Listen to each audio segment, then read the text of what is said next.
రేవంత్ పాలనలో పత్తి రైతులకు తీవ్ర అన్యాయం జరుగుతుంది. పత్తి పండించే అన్నదాతలు రోడెక్కాల్సిన దుస్థితి దాపురించింది. జగిత్యాల జిల్లా ఎండపల్లి మండలం కొత్తపేట రైతన్నల ఆందోళనతో హోరెత్తింది. సీసీఐలో పత్తి కొనుగోలు చేయడం లేదంటూ అన్నదాతలు ధర్నాకు దిగారు. రేవంత్ సర్కార్ ఇప్పటికైనా పంటను కొనుగోలు చేయాలని డిమాండ్ చేశారు.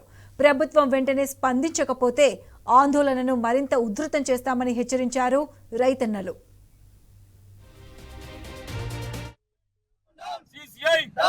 రైతుల ఐక్యత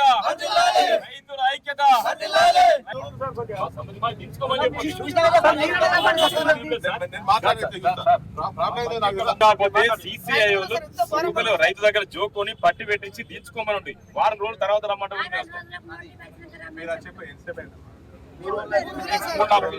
అంతకుముందు వచ్చి వారం 10 రోజులు ఉన్నాము.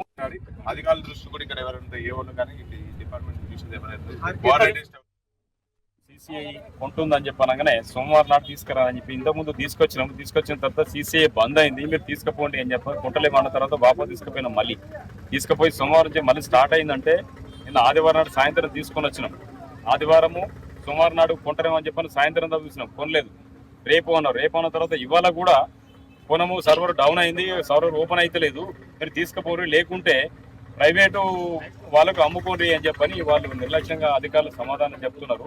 ఆ సమస్య పరిష్కారం కావాలి. నందిమేడాల గ్రామము, నేను ఎకరం నరల పత్తి పెట్టిన దాదాపు 10-15 క్వింటాల్ పత్తి అవుతుంది నాది. కాబట్టి దాని నుంచి సొల్యూషన్ మాకు దొరకలేదు. ఏం చేసిన వచ్చుడు పోడు కిరాణి మీద పడుతున్నాయి, రేట్ వస్తలేదు, ఏం చేసినా పాలు పోక ఏం చేద్దాం అని చెప్పాను. రైతులు అందరం అనుకొని రోడ్ ఎక్కాల్సి వచ్చింది.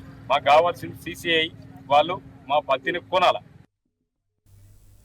కొమరం భీం ఆసిఫాబాద్ జిల్లాలో పత్తి రైతులు ఆందోళనకు దిగారు. పత్తి కొనుగోలు చేయాలని డిమాండ్ చేస్తూ జిల్లా కలెక్టరేట్ ఎదుట బైఠాయించి ధర్నా నిర్వహించారు.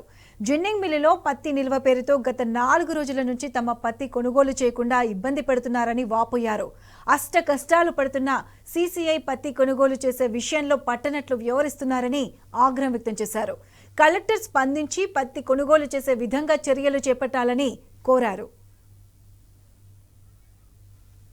శుక్రవారం నాడు అంటే ఇక్కడ ఆసిఫాబాద్ ప్రతి జిన్నింగ్కు లిమిట్ అనేది ఇచ్చిండ్రు.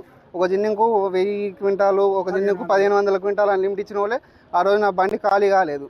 మళ్ళా తెల్లారి సెకండ్ సాటర్డే ఆ రోజు హాలిడే ఇచ్చిండ్రు. మళ్ళీ సండే హాలిడే అయింది. నిన్న పొద్దున సోమవారం నాడు పొద్దున 10 బండ్లు తీసుకున్నారు. 10 బండ్లు తీసుకున్నారు, లైన్లో అయిపోయినాయని బంద్ పెట్టినారు. బండి అన్ని ప్రతి జిన్నింగ్లో బండ్లు అన్నీ అట్నే నిలిచిపోయినాయి. ఇవాళ మంగళవారం, ఇవాళ కూడా సేమ్ అదే రిపీట్ అయింది. అందుకే కలెక్టరేట్ దగ్గరికి వచ్చి ఇక్కడ కూర్చున్నాం.